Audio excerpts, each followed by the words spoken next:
May mga nais na tumestigo sa House Quadruple Committee hearing na kailangang i-vet o kumpirmahin pa ang sinumpaang salaysay ng Legal Committee. Yan ang dahilan kaya kailangang kanselahin ang nakatakdasa ng pagdinig bukas, November 13, ayon kay Quadcom Overall Chairperson Representative Robert Ace Barbers.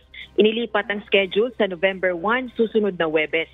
Ipagpapatuloy ang investigasyon ng 4 House panel sa issue ng extrajudicial killings o EJK sa anti-drug war ng nakalipas na administrasyon. Cancelled nga yung public hearing matapos mapaulat na handa na si dating Pangulong Rodrigo Duterte na humarap sa pagdinig ng Quadcom. Pero binigyang diin ni Quadcom Chairperson Representative Barbers, wala naman silang natanggap na formal na komunikasyon mula sa kampo ng dating presidente na dadalo ito sana sa pagdinig na nakatakda bukas. Matatandaan sa nakalipas na hearing ng 4 House panels ay ipinaabot ng abogado ng dating presidente ang impormasyong hindi ito dadalo dahil sa pinagdududahan nito ang integridad ng Quadcom. At sinabi na rin ng dating presidente na lahat ng nararapat niyang sabihin sa pagdinig ay nasabi na niya sa pagdinig sa Senado noong nakalipas na buwan kaugnay ng issue ng EJ case at ng anti-drug war ng kanyang administrasyon.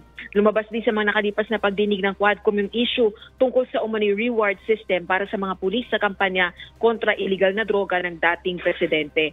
Ayon sa mga kongresista, welcome naman sa kanila yung ulat na darating na ang Pangulo sa nakatakdasa ng hearing bukas, pero sana ay dumalo din ito sa November 21 hearing.